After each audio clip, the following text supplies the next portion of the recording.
नमस्कार दोस्तों, उषा की आवाज चैनल में आप सभी का स्वागत है। हमारी आज की कहानी है आजाद। सुरभि गहरी नींद में सो रही थी। उसे लगा कि जैसे कोई उसे उसका नाम लेकर पुकार रही है। धीरे से उसने अपनी आंखें खोली। देखा तो बाप रे, यह तो सुबह के 6 बज रहे थे। वह जल्दी से उठकर फ्रेश होकर बाहर आई तो सासू माँ कह रही थी, कब से उठा रही हूँ बेटा, तुम उठ ही नहीं रही थी। देर हो गई तो फिर काम के ना होने से भागम भाग करेगी। ओ, तो वह सासू माँ की आवाज़ थी।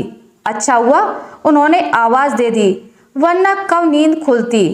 जल्दी से वह बच्चों के लिए टिफिन तैयार करने में लग गई।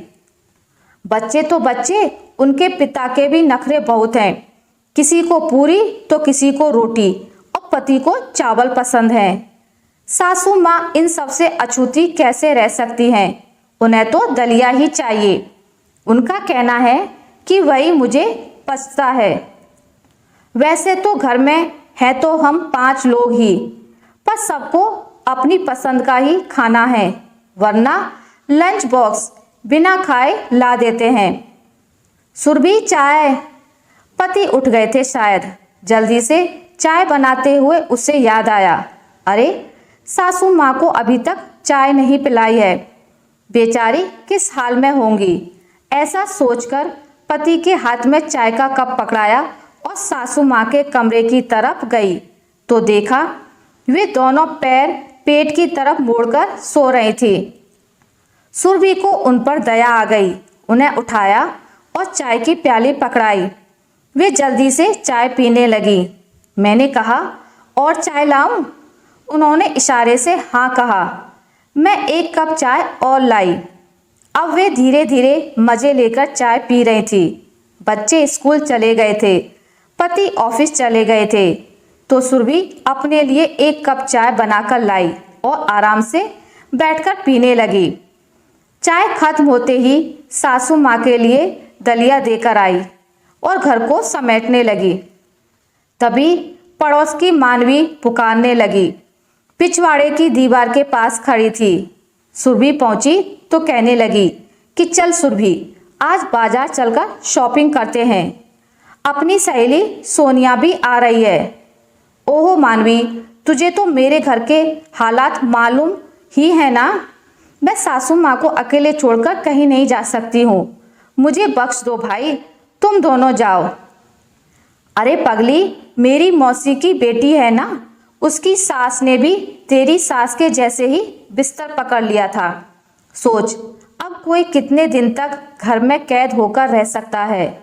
जो बीमार है उनकी तो मजबूरी है कि वे घर पर ही रहें, लेकिन तंदुरुस्त लोगों से तो यह आशा नहीं कर सकते हैं ना कि वे घर से बाहर कदम ना रखें और सजा भुगतें। इसलिए उसने एक उपाय सोच लिया था। जब भी उसे घर से बाहर जाना होता था तो वह अपनी सास को घर के अंदर छोड़कर बाहर से ताला लगा देती थी।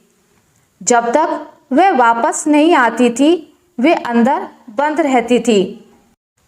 तुम भी सास को अंदर छोड़कर ताला लगाकर चलो, 2-3 घंटों में आ जाएंगे। मानवी की बातें सुनकर सुरभि का दिल धक धक करने लगा। हे भगवान, यह मैं क्या सुन रही हूँ? एक अपाहिज इंसान को घर के अंदर बंद कर देना, यह कहाँ का इंसाफ है। उसने मानवी को मना कर दिया और घर के अंदर आकर कपड़े तय करते हुए उसे वे दिन याद आ गए जब वह शादी करके इस घर में आई थी। तो सासू माँ ने उसे इतना प्यार दिया था कि कभी उसे मायके की याद ही नहीं आती थी। वे हमेशा कहती थी कि बहू, तुम मेरी बेटी की तरह हो। मैंने ससुराल में जो तकलीफ़ें पाई हैं उन जैसी तकलीफ़ों को तुम्हारी तरफ फटकने भी नहीं दूंगी। कहते हुए मुझे काम नहीं करने देती थी। बहुत ही प्यार दुलार करती थी। त्योहार हो या कुछ स्पेशल दिन हो, सबके साथ मेरी भी पसंद पूछी जाती थी। मुझसे कभी खाना बनाने में गलती हो जाती थी तो किसी को कुछ कहने नहीं देती थी। जब मैं पेट से थी तो उन्होंने मेरे लिए इतना किया था कि मुझे मेरी माँ भी याद नहीं आई थी। जब बच्चा हुआ तो घर में नौकर चाकर रखकर 6 महीने तक मुझे यह कहकर बिठाकर खिलाया था कि बेटी अभी रेस्ट करोगी तो बाद में शारीरिक तकलीफ़ों से दूर रहोगी। मेरे बच्चे भी उनसे बहुत घुल मिल गए थे। उन्हें कहानियाँ सुनाना, अच्छी बातें सिखाना, ये सब वे करती थीं। मुझे वह घटना कल हुए जैसी ही बात लगती है। हुआ यह था कि कुछ महीने पहले ही ससुर जी का देहांत हो गया था, तो वे घर में उदास रहती थी। पति ने कहा, माँ घर में ऐसे उदास बैठी रहोगी तो बीमार पड़ जाओगी। बच्चों को लेकर पार्क में थोड़ी देर बैठकर आ जाया करो, आपका मन बहल जाएगा। उन्होंने बेटे की बात मानकर बच्चों को लेकर पार्क में जाने लगी थी। उस दिन भी वैसे बच्चों को लेकर गई थी। अभी उन्हें गए हुए 15 मिनट भी नहीं हुए थे कि बेटी रोती हुई आई। दादी माँ गिर गई हैं। मैं और पति दोनों पार्क भागे जो हमारे घर के सामने ही था। देखा कि माँ नीचे गिरी हुई हैं। उन्होंने चलते समय केबल के लिए खोदे गए गड्ढे को नहीं देखा और उसमें गिर गई थी। वह इस तरह गिरी थी कि फिर खड़ी नहीं हो पाई और बिस्तर पर ही पड़ गई थी। उन्हें बुरा लगता था। बार बार कहती थी कि मैं तुम्हारे लिए बोझ बन गई हूँ ना बेटा।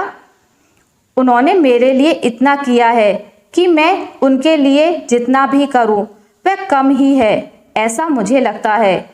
मानवी अब घर आ गई और कहने लगी, तैयार रहना, मैं तुम्हें लेने आऊँगी। मैंने साफ मना कर दिया था कि नहीं, मैं नहीं आऊँगी। वह बड़बड़ाते हुए चली गई। मैं शाम की चाय लेकर सासू माँ के पास पहुँची। पहली बार उन्होंने कहा कि सुरभि अपनी चाय भी ले आ, साथ पीते हैं। मैं हैरान हो गई थी क्योंकि उन्हें मालूम था कि मैं शाम को अपनी चाय पति के ऑफिस से आने के बाद साथ मिलकर पीती थी।